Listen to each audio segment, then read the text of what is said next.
Eu te odeio, não me deixe.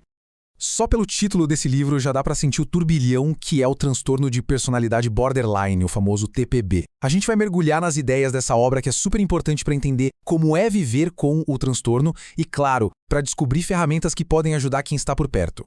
Para a gente começar a ter uma ideia da dimensão da dor no TPB, o livro traz uma metáfora muito forte, a da hemofilia emocional. Pensa só, num machucado físico que simplesmente não para de sangrar. Agora, leva isso para o mundo das emoções. É uma vulnerabilidade extrema, sabe? Qualquer arranhãozinho emocional vira uma verdadeira hemorragia de sentimentos. E o livro explica direitinho. É como se faltasse um mecanismo de coagulação. Não existe um filtro para segurar a onda de sentimentos. Então a alegria vira uma euforia descontrolada, a tristeza se transforma num poço sem fundo e a raiva, a raiva vira uma explosão. Essa intensidade toda acaba transformando a vida numa crise quase que permanente.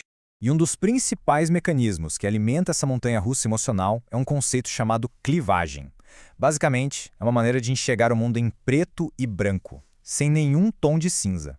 A clivagem aparece de um jeito muito forte nos relacionamentos. Funciona assim: uma pessoa é colocada num pedestal, vira um herói, uma salvação. Mas, na primeira falha, no primeiro vacilo, o que acontece com todo mundo, né? Essa mesma pessoa é jogada lá de cima e vira um vilão, a pior pessoa do mundo. E essa virada de chave é instantânea, radical, não tem meio termo. Falando de um jeito mais técnico, a clivagem é essa dificuldade imensa de juntar o lado bom e o lado ruim numa pessoa só, inclusive em si mesmo. É um jeito que a mente encontra para fugir da ansiedade que a complexidade das pessoas causa. Afinal, se alguém é 100% bom ou 100% mal, o mundo parece bem mais simples, né? Só que no final, esse jeito de ver as coisas acaba sendo muito mais doloroso. E no fim das contas, é a clivagem que está por trás daquela instabilidade toda nos relacionamentos. A pessoa com TPB quer muito ter intimidade, mas ao mesmo tempo tem um medo gigantesco dela. Esse ciclo de idealizar e depois demonizar alguém acaba afastando justamente as pessoas que ela mais queria ter por perto, criando um padrão de relações super caóticas e sofridas.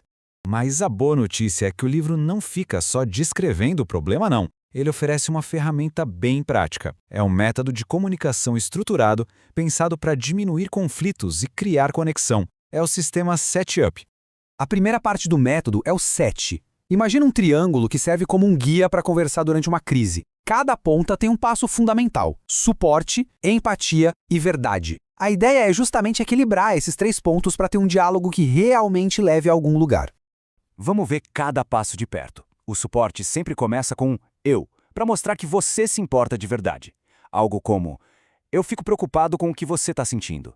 Depois vem a empatia, que muda o foco para o outro, validando o sentimento dele sem julgar. Isso deve ser muito difícil para você. E por último, a verdade, que traz a conversa de volta para a realidade, focando na responsabilidade e em achar uma solução juntos.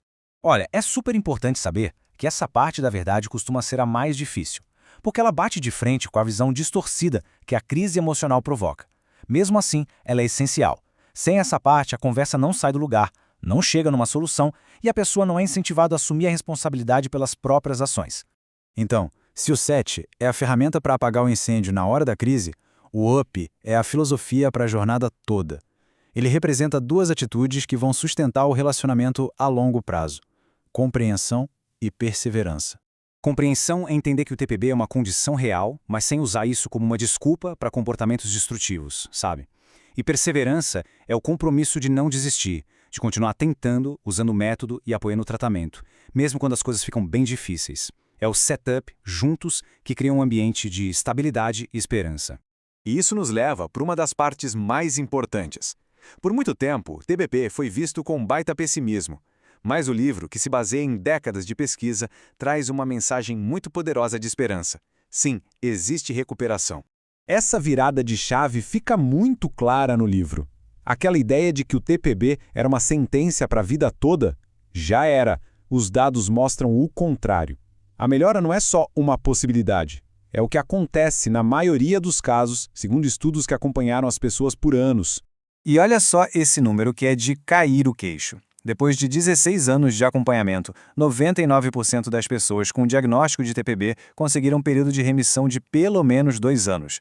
O que isso quer dizer? Que elas deixaram de preencher os critérios do diagnóstico. É um número impressionante, que traz um otimismo danado. E este gráfico aqui detalha bem essa jornada. Quase todo mundo consegue superar os sintomas mais graves. 78% continuam estáveis depois de 8 anos. E metade consegue uma recuperação total, com uma vida social e profissional funcionando bem depois de uma década. É um processo, claro, mas os resultados são muito animadores. Tá, mas o que mudou para esse cenário ser tão melhor hoje? A grande virada de chave foi o desenvolvimento de tratamentos especializados feitos sob medida para os desafios do transtorno de personalidade borderline. O livro destaca várias dessas terapias. A terapia comportamental dialética, a TCD, ensina habilidades bem práticas para regular as emoções. A terapia baseada em mentalização, ou TBM, ajuda a pessoa a entender melhor os próprios pensamentos e os dos outros. E a psicoterapia focada na transferência, a PFT, usa a própria relação com o terapeuta para trabalhar os padrões de relacionamento. Enfim, hoje existe um verdadeiro arsenal que mudou completamente o prognóstico do TPB. Então, a grande mensagem que fica é essa. A jornada de quem tem TPB e de quem ama essas pessoas com certeza é cheia de desafios. Mas com as ferramentas certas, tratamento adequado e muita perseverança, a recuperação não é só possível, ela é provável.